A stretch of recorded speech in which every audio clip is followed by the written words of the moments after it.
One more to go is the public presentation of dissertations. Jerome graduated last December, and then we have two more students planned to graduate this May, Nick and Melody. So we might have one public presentation in middle of May if everybody is leaving, right? So that's something there. Also, the budget issue is still ongoing, and there might be another student meeting with the dean and to talk more about in detail too. If you have any concern, you can again talk to me or also send an email maybe to Joe, as a student representative, so we can have an ongoing discussion. Everything quite not really affected except this IATA thing, so that's the important part. Right? Okay, today we actually have two faculty members going to talk about how to write a good, literature review. Every paper you write, you have to write literature review, and which normally is the most headache part, right? You spend a lot of time. People rather to do the right results and the other part, but this is the most difficult part of it. But I think that's also very important, especially for dissertation. I always joking, when you're writing a dissertation, you probably write the most comprehensive literature review in your life. you don't have to write, because later, if you want to write more, they don't allow you to do it, because they don't publish that much anyway. But this dissertation, you have to write quite a lot. You have to cite about 100 articles or whatever. So I think I leave Professor Mu and Professor Shana to talk about basically their experience and their suggestion and comments regarding how to write a good literature review. So go ahead, thank you. Oh, I'm supposed to read something. The event lecture will be recorded as always, streamed and a podcast. Video recording will only capture the speaker, instructor, students will not be visible. Your voice, however, may be captured if you ask a question. If you do not wish your voice to be captured, please speak to me in advance so we can determine an alternative means for you to participate. Or feel free to write down a question and pass it to a staff member who can read it for you. So feel free if you have any concern. We're used to it. Go ahead. Thank you.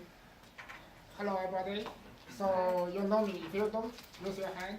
I can introduce myself. Okay, Xiangming Mu. I'm a faculty here, associate professor. I'm Shana Ponelis. I know some of you. I'm an assistant professor since August 2013. Before that, I was on the teaching academic staff, so I've been around SOAS for quite a while. Yeah, one of the best teachers in our school. And so today we'll give a kind of informed presentation. It's not like we're going to give a lecture. So because we don't know each other, we're also learning. We have some idea about literature, and this is done by Shana because I never do such a beautiful slideshow myself.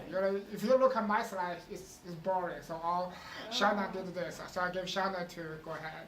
Okay, so this is not working out so well as it should. On my laptop it looked good, but I think this looks like it did on yours. Yeah. So what I say there is, why does a PhD involve so much reading?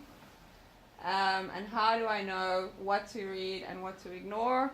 And when do I stop? I want to add a little bit. So, yeah, Iris also mentioned at the beginning that literature review is very important. And Shana mentioned here, PhD students involved a lot of the reading. So I think that's definitely very true in our area. But keep in mind that's not always true across all the PhD, because I want to share some of my experience. One, in physics, when we're in the physics major, when I write the article there, usually the literature review is something it's not that important. Maybe they have or maybe not. They don't really care, because they will really look at what's your theory and whether it works. So it's a pretty discipline dependent. Maybe some PhD, if they are PhD in performance arts, maybe they don't need to literature review. Okay, so there's a more formal slide. So we're going to cover a couple of topics, and we'll talk about them informally. There are some points for you on there as well. So we're going to start off by looking at why we do a literature review, talk a little bit about selecting literature, how you write it up, how people evaluate the literature review once you submit it, if it's in a dissertation or in a manuscript, and what actually is a good literature review. Also, when you should stop reading, and of course, in between, if you have questions, please ask, and there'll be some time, hopefully, at the end too. So first, we have a question for you. So why do we do a literature review? We know it's very important, but why is it important? Why do we do it? Maybe put it exact way, I say. So if you're going to submit a paper, you just begin to talk your methodology, your data. You don't have any literature review. What do you think the audience will think about your paper? Do they miss something there? It doesn't have the validity of something that's situated within the greater corpus. You're showing that you put effort into looking at what's already out there and how you'll fit into it. Okay, already there. So how about like okay, you can argue that, okay, I just look, because you read my paper, you just want to see what I'm doing. I just show you what I'm doing. So that should be enough. Why did I bother to put a literature review there? Well, then anyone could do a dissertation. Anyone could just spout off, something. Mm-hmm. So you want to be able to say, you want to be taken seriously. Mm-hmm. You want to be respected, that you look at what's already out there, you're building on top of something else. So basically, increasing the audience confidence about your results, the trust you have already. When you're published, you won't get anything back from your advisor. Basically, Yeah. that's what it comes down to, right? Okay. Yeah, that's but you good. do it because you have to. But You have to. but yeah. why do you have to? Kind of, you see that. Yeah, that is a really Yeah. good point. Mhm. Other idea come here? I think to prove what you are doing by previous knowledge, Mm-hmm. because you cannot start a knowledge without some experience or how you can go. You can't start something now which has not been done before. Yeah, So so there- like building a pyramid, it's Yeah. all the layer by layer. Yeah. It's not nothing, the first stone is on the top. So you are just proving what has been done and what you are going to do. Mm-hmm. Okay, okay, good And point. that can Yeah. convince the reader. Okay, good point, I think not only in situating in terms of the larger context, it's also helping you define some key concepts. So you're referring to other literature possibly to help you flesh out definitions of what you want to look at. Okay, help you organize the ideas. To show that there's a deficiency you need to address with your research. Mhm. Say that again? There's To show a that gap. there's a gap, Okay. a deficiency in the available literature and what you're contributing. Okay, basically, so talk about the significance of your research. Demonstrate that it's a significant work. Okay. I think we mentioned. Okay, so you've mentioned some of these, most of these, so that you know that you show that you know what's going on. You're not duplicating work that's been done before. Like we heard, ascertaining definitions for key concepts, kind of giving you authority in terms of the theory that you're using. So you also want to review literature around the theory that you're going to use. Find out what some of the previous findings were that are accepted, the gaps in the knowledge so that you're contributing. There's more. So connections, contradictions between results, relationships. Then also to find out what you might do or some ideas on how you might approach the problem that you want to investigate. So if there's suggestions for further research, they might suggest a different type of research methodology, a different paradigm. Show how your work fits in. The disadvantages and advantages of different research methods as well. So you read also about the methodology, identify variables, and maybe even find instruments that you can use. Usually the audience reading your paper, maybe you have the experience. So when you find a paper in an area interesting, you read the literature. Usually we can classify this group of the audience into two groups. One is more like the people that are already familiar with this area, the kind of veterans, researcher, like the professors they have already in this area for many years. So they look at the literature to make sure you cover the key concepts there. Another point, they want to make sure their paper is there beside it. So they want to see that. So another part is the audience, usually they do not quite familiar with this area because today's, even you are in the same in the information science, there's a lot of very, very detailed difference in the different directions. So not everybody completely understand everything. So when you read a paper, when you try to fully understand what the author is doing, you want to look at the literature review to make sure you get to the state of art research, you understand what's going on so far before you follow the author's idea, move on. So for both sides, keep this in mind that when you write the literature review, give a central idea is to give the audience a picture of what's going on, and also showing them what's the key problem is there and why you're going to do the research. Basically, the idea to bridge the gap. Okay. So the idea is that you're kind of building on what's come before. Physics for you. So you're basically adding your brick to the wall of knowledge. That's missing one. Finding that gap. Okay, so I think you wanted to talk. Yeah, maybe about maybe the cases. Yeah, this is probably you really want to see where to find the literature, because today we are not lack of literature. It's not like 200 years before or 1,000 years before. Every year we only have 10 books published. We will not talk about that. But today, every day, thousands of papers, literatures have been available. So the question is, as a PhD student, particularly when usually the area you study is kind of still new to you. So facing this huge amount of literature, one really challenging question is where to start, where to select the literature I can read. Yeah, of course you think, I'm a good reader. I can read like 100 papers a day.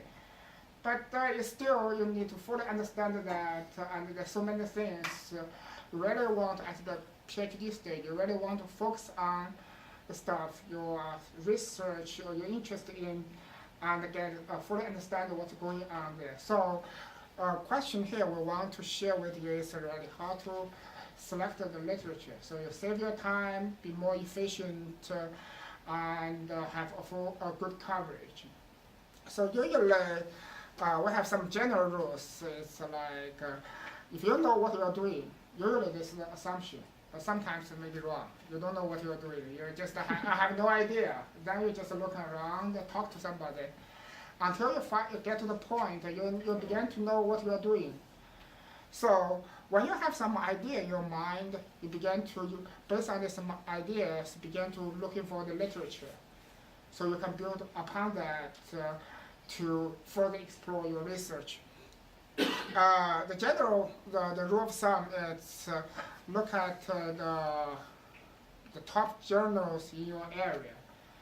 So we all know the top journals in our area. We have a kind of list there, and if you go to the library website, if you search journals by search database by subject, you will also find this database specifically dedicated for our area.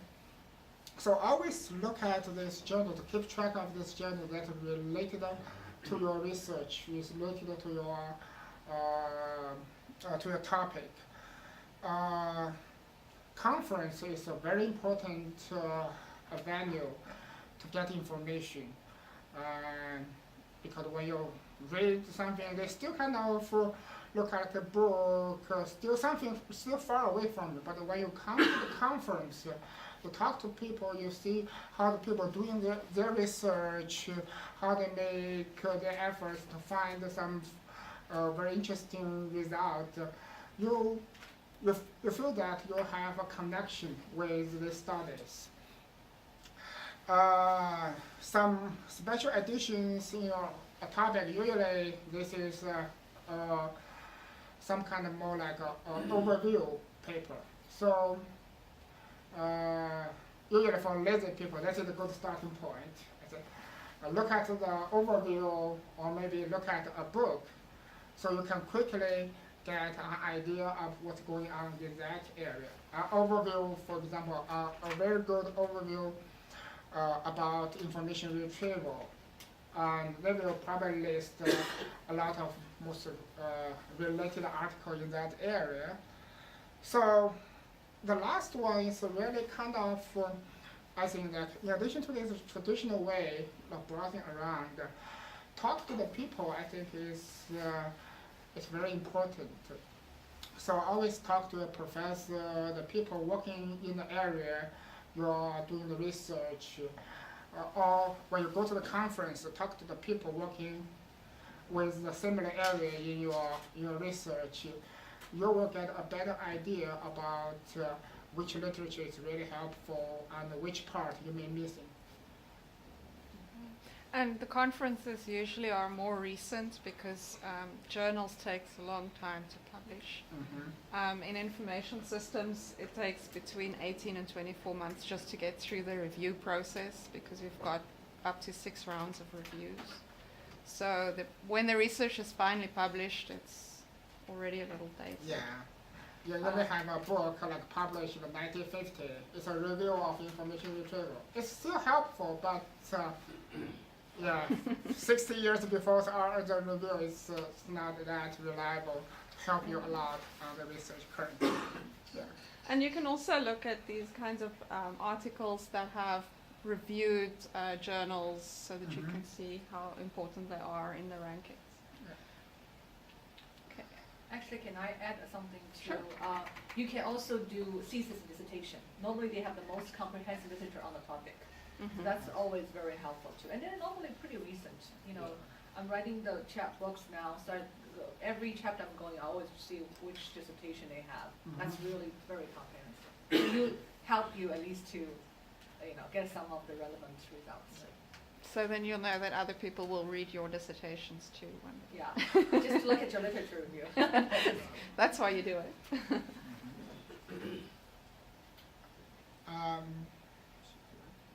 Okay, so we said that you need to search systematically, so you want to make sure that you can work backwards from an article that you know is relevant by looking at the references.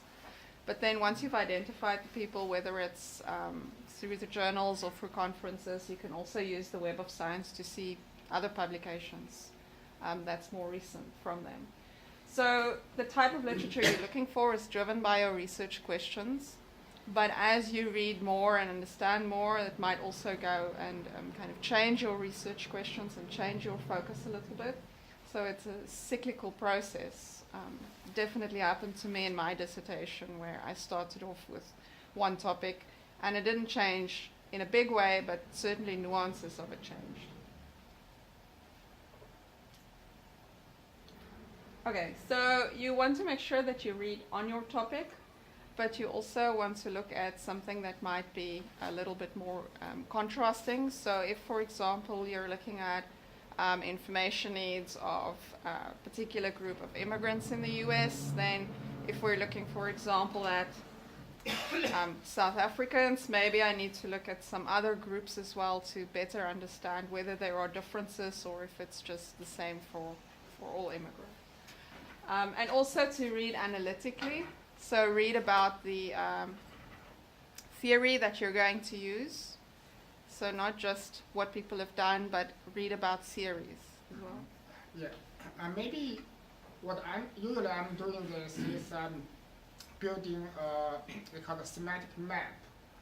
It's when you have something idea in your mind, it's more like a central part in the map about the topic, ideas, and then from there you can go a little bit further and based on the semantic meaning, find the related concept, related ideas, and then go further and further. So it's kind of like a map with the central and then go around and expand it. So that is the way, like when you really begin the literature review, make sure you cover the central part of the topic, and if possible, you want to begin to expand to the branch, the more broad area. And maybe I want to add that too, because as you talk about research questions are the key. So we always, the one way you can look at that is look at all the key variables in the research questions and their relationship. So basically your literature review should have no more, no less based on research questions. So anything you talk about in the research question has something to do with literature review. You cannot missing one of the variable or concept. At the same time, you shouldn't put anything not in your research question in your literature review. Because people are going to argue, okay, what's that purpose there? Why do you put those? What's the relationship with the literature review? So literature review normally can serve as a, central point for you to determine the scope of the literature. The research question can determine the scope of the literature review too. So that's an important thing. Okay, so where do you use the literature review?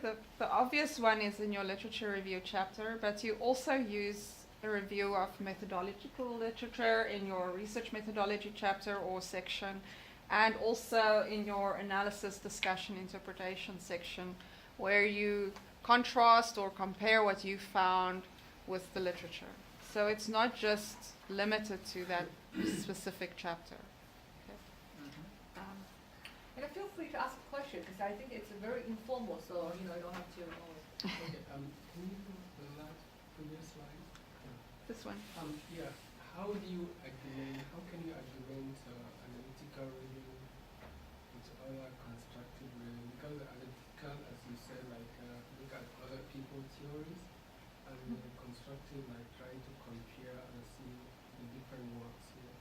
So how can you argument the comprehensive literature in a one way? All this one is talking about theoretical aspect, the other one is talking about the different views of other people. Yeah, how do you do that? Okay, so I think that will depend on your research question. Yeah. Yeah. So I think to expand it. So let me make sure I understand your question. So your question is you have an idea. Yeah, she mentioned she explained in trying to select your review, you should look at as she rightly said, research question define exactly what you're going to do. The variable will define the kind of where you get. So now analytically encouraging us to also depend on the theorists.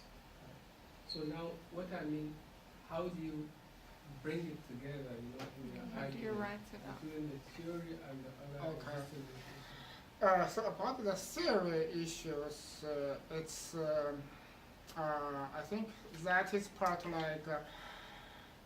make sure that your study is not. So that is more have a general application, general meaning. So for example, give you a more example for the user interface design research. Okay, you can study that research as if you can say, okay, that interface design, I want to see whether, I think there's a research from the Nick about the size of the input box in the search engine. Query box. Yeah, the query box. So if the size is longer, their study query. show they encourage people put more query terms there. If it shows that a smaller short, usually. But for example, that is kind of related to interface. But if you say, okay, I'm doing that, I just want to see whether people like a long query box or a small query box, or it looks more beautiful, or more user friendly, or people like that. So that is just specific for that. But if you think about, okay, so how this design cognitively connect to people's idea, and usually in the psychological level or cognitive level, why people will intend to put more terms when they see a long box. So that is more like a universal idea. Give people, when you finish this study, so these conclusions may not only affect this single interface, but may have universal guidance to a set of area, or maybe worked as a principle in terms of this interface design for a search engine. So that is like how I really want to bring the theory into the context of the research, not just focus on one specific issue or question. Does that make sense? Okay. I'm going the wrong direction, sorry. Okay, so we've covered this one. So writing up, and I think that's what your question started to tackle. These are just really a few basic things, but remind the reader when you're writing it in your dissertation of what your research objectives are when you start that chapter, and state what you will be covering. And then you want to really show that you have engaged meaningfully with the literature. And the quote there is a quote because I thought it was really important from my point of view, is that every significant point that you make in your argument, you need to have some backup for. I don't know if you want to add to that. Yeah. So you I think like one thing here is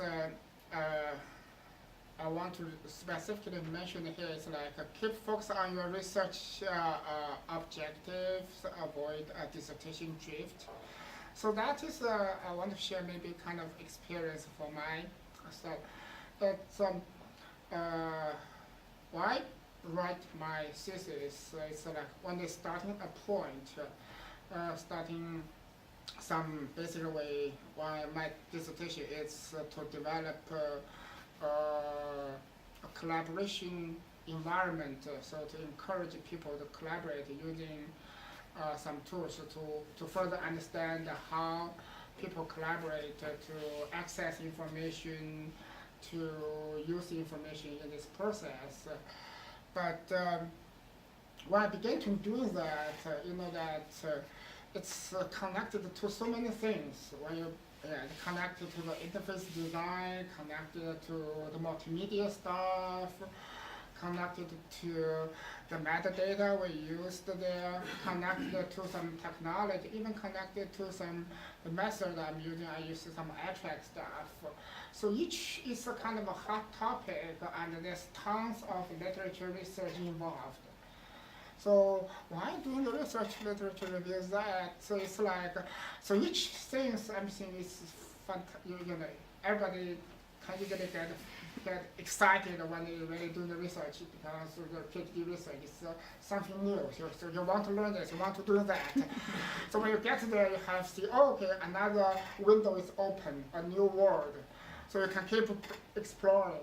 So it's at some point when I began to show the stuff to my advisor, he said, yeah, no, this is very exciting stuff, but we should focus on where we are. After your dissertation, you have plenty of time when you're a professor. You have plenty of time to pursue whatever you want. But so far, let's stay focused on where we are. You know what I mean?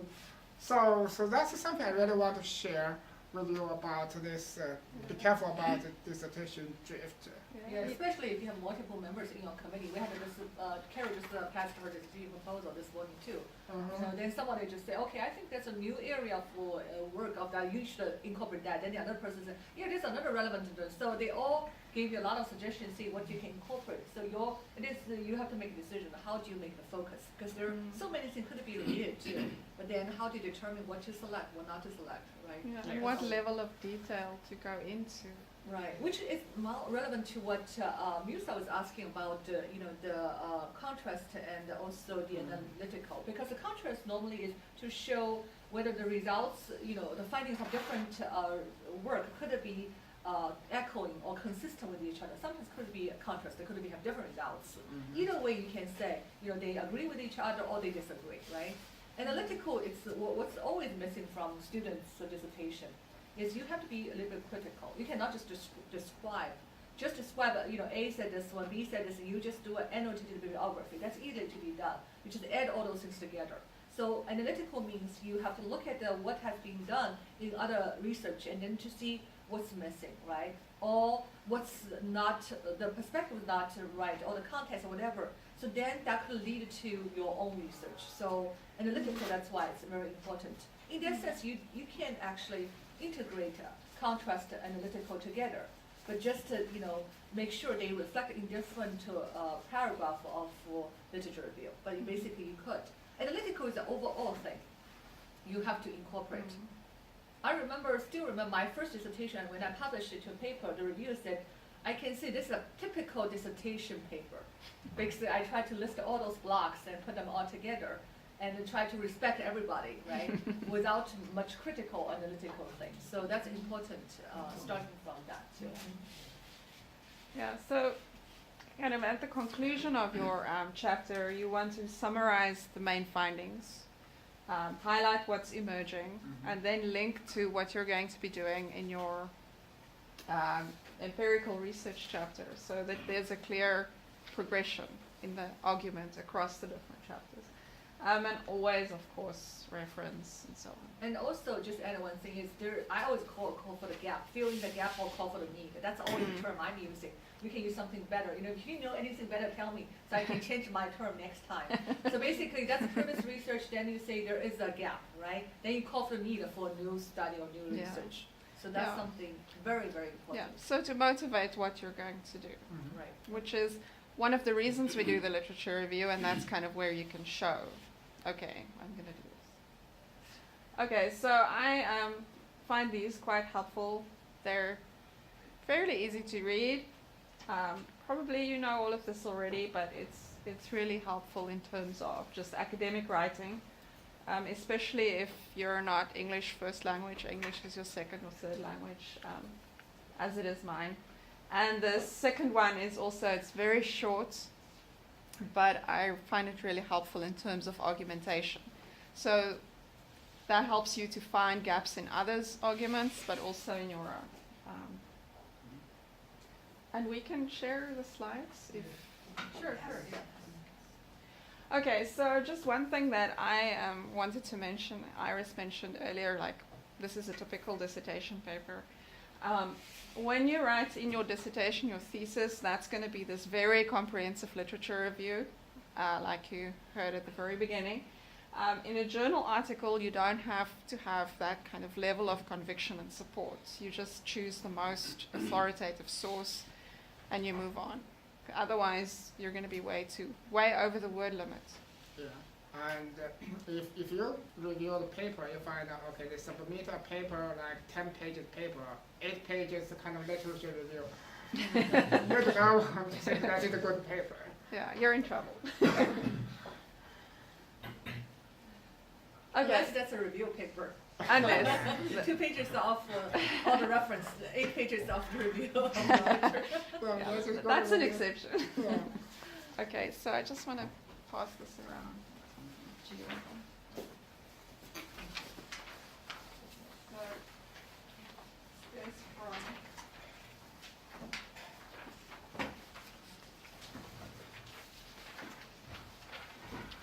So just read through this and look at...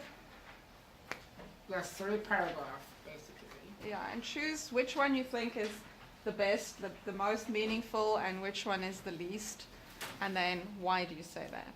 So I'll just give you a couple of minutes to read through it.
I just see a few more people reading, so just.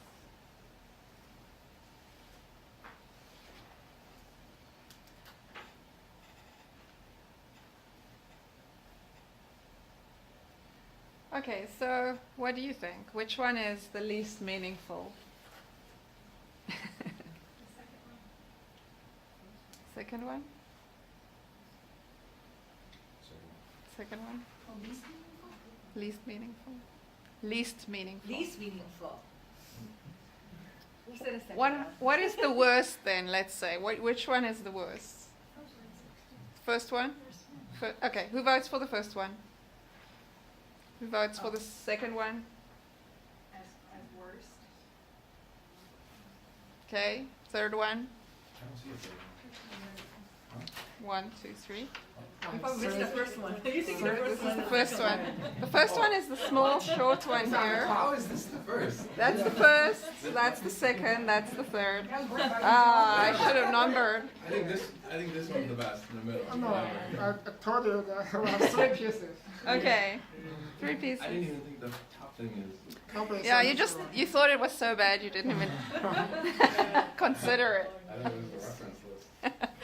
Okay, so with this revised shared consensus on what number 1 is, which one thinks 1 is the worst? 2, 3.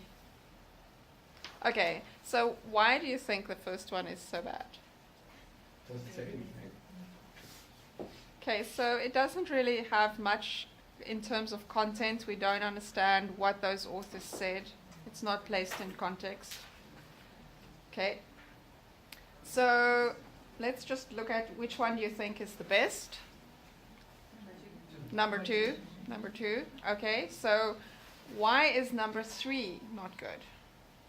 I mean, it gives us more information, but it's not quite as good as number 2. Because number 3 is missing the chronological order of the ideas. Mm-hmm. So number 3 is it presents us with content, but it doesn't really make sense the way it's written. For example, I think it's the I don't know which sentence. Second sentence starts with Orange 1973 confirmed a finding that was published by Indigo in 1975. So that kind of shows that it's not really logical and it doesn't follow on each other. So the second one gives us the most information. It's structured logically. So that's kind of what you're aiming for. And I want to add a little bit on top of Sharon's comments. So suppose we should usually write, if you're writing a literature, trying to introduce the key literatures, should follow example for the second one. But that does not mean that the first one is like a trash. Because in some cases it's still useful. For example, you want to give the audience an extra list of the literature that is covered there. It's something, it's usually like a margin literature related to this topic, but not a central literature to your topic. So you want to give them a place to look at, to tell them where this idea comes from. So if the audience are interested in this literature, so they can find, they know where to find them, they can read it by themselves. So usually this is the case that you're not so sure whether it's like usually the audience may, if they skip this kind of reading this literature, it's okay, do not affect the reading this whole article. But if they're really interested in that, they can follow these links to find some articles. Another kind of hiding is like sometimes it's just it's a tip. Sometimes if you do not want to miss any of this important article in your area, in case like your paper has been falling into the guide in this people's hand. So you can mention them, but not really focus a lot of talk about their research. I have a question. To me, I would choose number 3 Mm-hmm. because of my reasons. One, because the reason why I didn't choose number one, number two, I took it as a second. Why? Because to me, that my understanding is like number two is just like a narration of the story, while number three is just trying to explain as well contrast.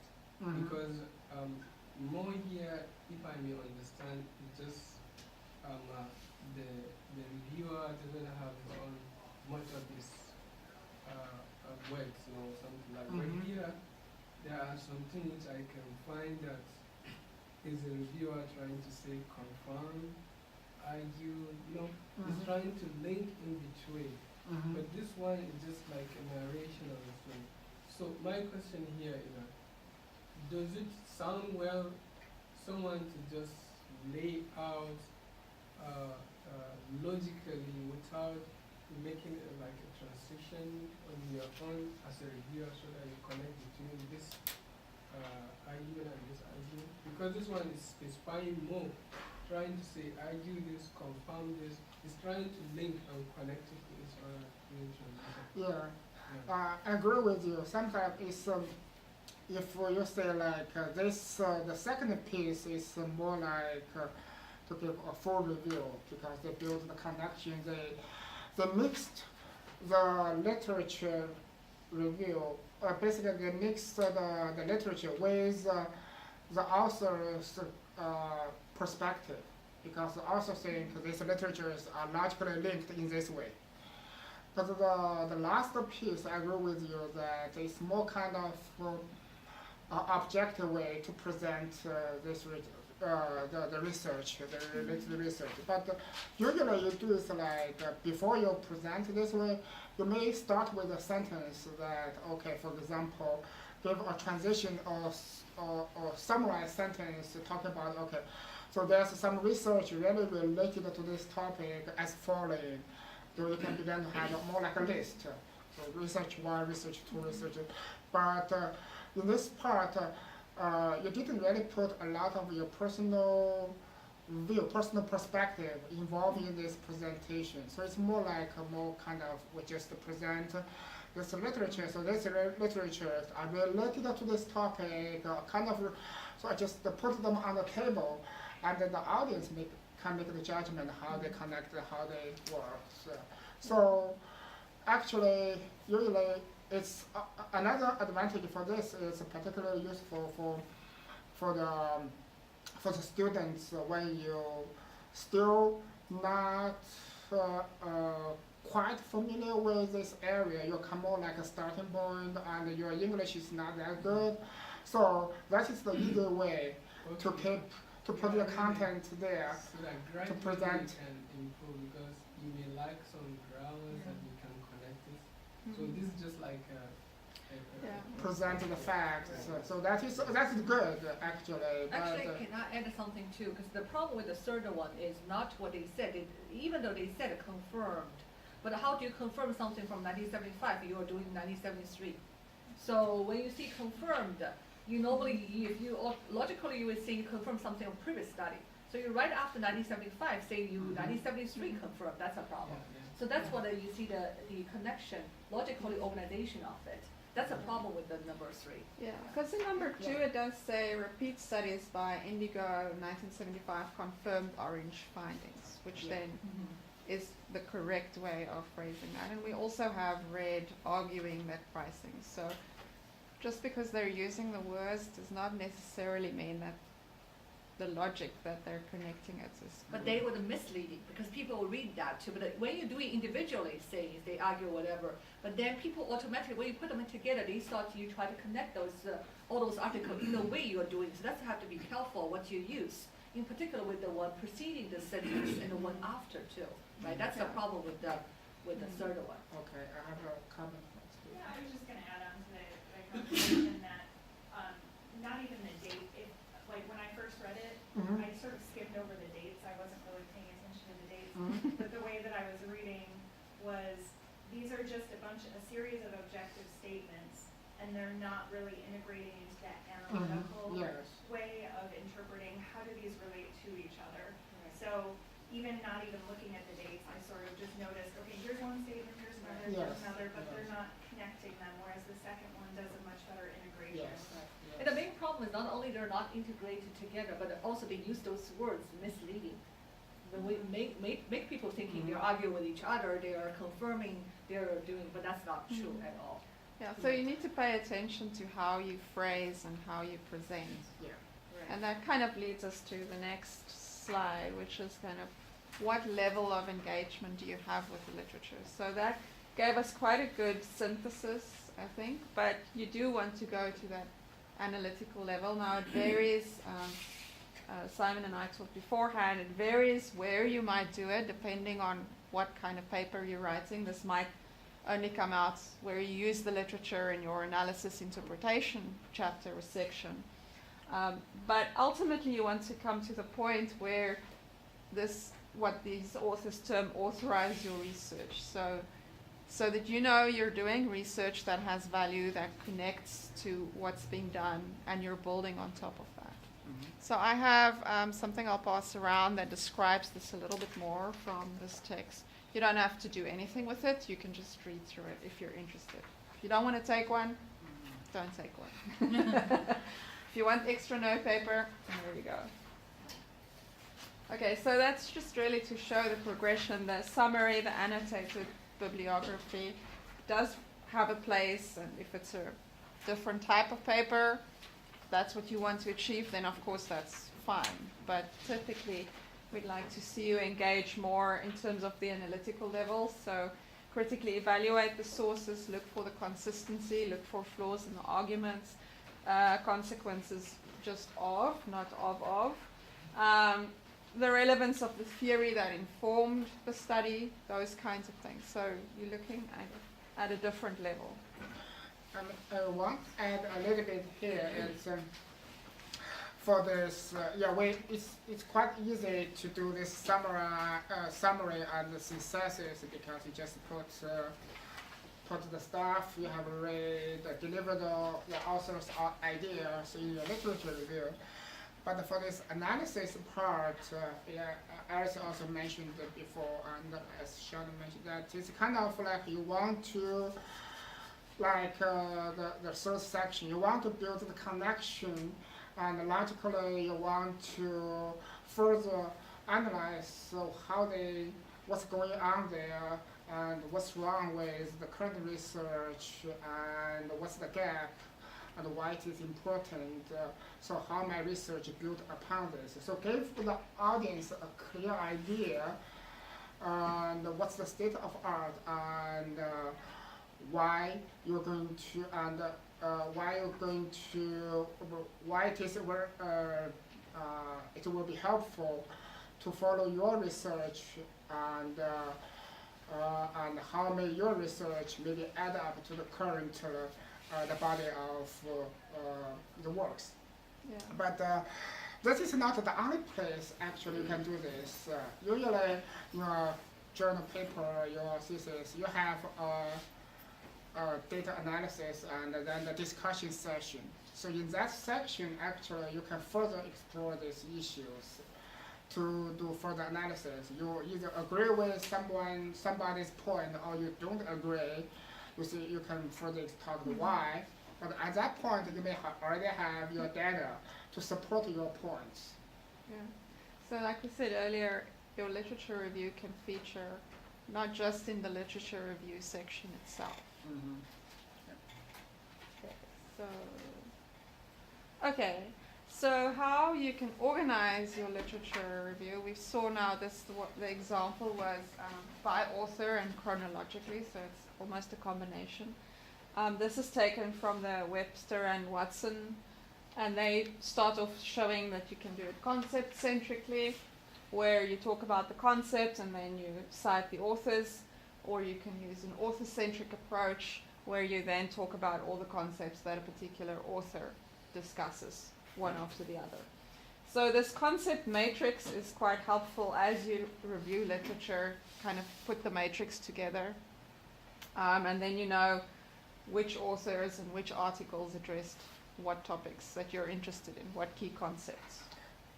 Actually, to do this, I will suggest you 2 steps process. So at the first step, it's it's like this.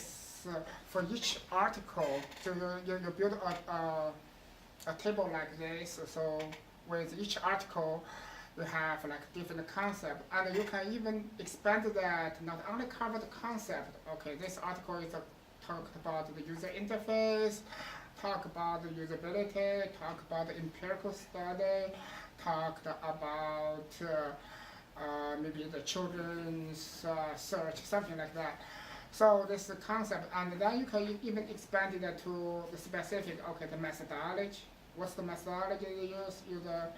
And then you can add it, what's the unique parts involved in that, what's the theory applied, for example. So you have different fields you can fill in. And then when you build this, this table, next one, you can further from here to build another table. Another table is that is more probably begin to close your literature review. It's you have the more concept, the key concept at here, and then you begin to list the articles related to this concept. So in that way, so you have all these concepts you want to cover, and each concept you have a body of article that talk about this concept related to that concept. And then when you begin to write your literature review, so when you usually you can have a different way to write your literature review, but when you begin to talk about a topic or concept, now you know where to find this related study, and but the next way is how to organize them into writing. Yeah, and you could also just, instead of putting a cross, you can add a little bit more value by giving like a short description of what that covered or how it was covered. Yeah. So you can do it by author, by theme, construct or concept. You can also do it. Before that, I have a suggestion actually. Suggest my experience, like as a PhD student, really starting from today, from that point, you can build up your own database collection of literature. So you can have a table or a database, whatever you prefer. So each article you read, you have kind of like organized in this way. You just keep accumulate that no matter what research you have. So you build your own database about the literature and that kind of. So that will be helpful, very helpful with your research keep going. And whenever you're doing research, you can always refer to your own collection of literature. And I add also too, it's also good to do annotated bibliography, not just a citation. So that will help you later to know what it's about. And also we talked about before is, you have to be careful about what's your own words versus whatever you copy paste from the abstract. Because later you don't remember after 1 month or 1 week. So if you actually copy paste, just use quotation marks, later you need to paraphrase or use whatever. But if you paraphrase it and don't use anything, so that will be helpful too. It's not only good for dissertation, it's also good for your prelim too. The prelim is kind of part of your dissertation pre-stage anyway, so that will be useful. So you're basically gathering your own metadata about whatever you're reading. Okay, so we can also do chronologically, as we've seen, by author, so we can combine. You can do it by school of thought, by theory or definitions. You can do it according to hypothesis that you have or your research question. You might look at case studies, might be methods. It depends, again, on your topic, your research questions, and what makes the most sense. I want to add this. I think for the PhD we have some international students, and some students they may not really do a lot of research before or the literature review before. So maybe we can kind of like group this in two categories of literature. So the simplest way is like by author or chronological way to organize the literature. It's maybe I saw that the most simple way is okay. I find this 5 paper related to my research. I want to use this 5 paper to do the literature review. So very simple, straightforward literature review. Of course, not the best, but it's clear, it's acceptable. It's you just start one literature followed by another, so one by one. So it's just by, it's not also just by, so this is the most simplest one, it's just by article. But you can go further, a little bit further, it's by organized by author, if the author have multiple articles. So even though like it's not very fancy, you don't see a lot of logical connections, but at least it's clear, it's showing that you know what's going on in this area. So if you don't have master a lot of skills in writing, particularly for the international students, so that is a starting point you can try by the article, each article, or chronologically. Okay, at first this article, then followed by next one. But I do not mean that you should, when you're knowing how to do that, you should stop here. Basically, a better way to do that, when you get more familiar with the research in this area, and you may get a better understanding of the logical connections, then you want to go further, like by topic, and organize the logical connections in each topic. And then you can begin to really involve, put a lot of your critical analysis into the writing of the literature. I wasn't sure whether I was going to hold this question till the end, but I think it kind of fits now. I think one of the most difficult challenges I have when I'm doing a literature review is if I find like a really good article that I like, but they're citing a lot of other people. Mm-hmm. And so then I feel like I'm citing people who are citing other people, as opposed to, I mean, sometimes I go back to the original person that they're citing to try to find that original language, but sometimes there are just so many good pieces. So, like, how do you accommodate that kind of challenge? For me, it's a little depends. If for that article, it's a primary article literature, I will focus on, because some study you kind of you have a core article or core literature in your research. You compare that, you build upon your study from there, like a theory or previous study. You really want to compare. So in that, make sure to check the literature they cited, the theory they cited, to also to look at the original one. But for some peripheral literatures, sometimes you want to save time. You may, for example, even though, for example, like a series proposed by author A, and it further explained and summarized in the review paper in person B.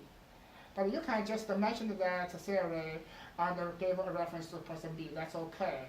If not, that theory is not your central theory. If that is a central theory, you build upon your study on that theory, I suggest you go to the original paper. So that is really how I've done it. Does that make sense? Mm-hmm. Yeah. One thing is the same thing I wanted to ask is like, you have a paper and it's closed. The paper cited a lot of references, and it summarize what you want to do. So taking the other references without going to the original order, a reader in your paper after, whenever he saw the first reference and he come across the other paper he may assume that you have not done any work, you just rely on his paper to further your references. So how can we... Sure. Yeah. So if you are okay, so this is my rule of thumb. If I am reading through a paper that I want to reference, I would reference the findings from that paper as that's fine, because that's their primary findings. It's the first time. But if it's from the literature review, it depends. It depends how central it is to your research question, whether you should go and read the primary source or you can just have a secondary reference. Usually, and I come kind of from a system that's a little bit different with external examination, and external examiners typically frown upon lots of secondary references. So if there is this key literature review paper, you should not rely just on the same references that are in there. Surely, yes, you should use it, but also look what future publications have some of these authors published. what else is around that topic? I completely agree with Shana. So it's usually when you do the literature reviews, that more focus on the conclusion part. So even though this paper have a very good literature review, you can read them, but more focus on their conclusions and then you do your own literature. So just not rely on that paper's literature as a guidance for your literature. But that can provide you help, the clue you can where to expand, but not totally depend on it, because each author, they have their own perspective, they have their own angle to look at the issues. You do not want to follow exactly that person's perspective. You want to overpass it. You want to build your own perspective. So you may want to look at the different authors' articles, different authors, but their literature just gave you some idea where to. Yeah. Can I add something just quickly, because then I have a meeting. So one thing when someone was talking about to look at which one you choose, I think literature review is an iterative process. So you do not expect you write once, that's it. So the first time you write, it could be by author, by chronological order. But next, the second round when you do it, you might want to do a topic and more analytical. So don't put yourself to finish the literature review at one step. Yeah. Try to do a couple of times. I think that the more you write about it, the better. Yeah. You know, to make it more concise, more analytical and everything too. That would be my suggestion. Yeah, and that kind of goes through those levels that we spoke about of you just do a summary versus synthesis, analytical, and then. Okay, so there is one more from that article that I wanted to show you. What they've added here is an extra level, so we see the unit of analysis. And this is something that I used when I was looking at IT adoption, because there are some concepts around what variables are they including and what theories are they using in the different articles, but then they also might be doing their study at an organizational level, or it might be at a community level, which is the group there, or at an individual level, because the theories are slightly different for whether it's an individual adopting IT versus an organization. So then that might become useful to talk about. So when we look at organizational IT adoption, this has been done. And when we look at group level adoption, this has been done. So you can kind of slice and dice it in different ways depending on how you need to present it. And yeah, for that, I just said, so for that level, you can have, you have the freedom to have for the sub-level more than 3. Yeah. Or you can have whatever, you can define your own sub-level as. That can be okay, for example, maybe the before, you can use that like before internet, after internet, for example, another 2 categories to subgroup this for each concept and so on. Okay, so this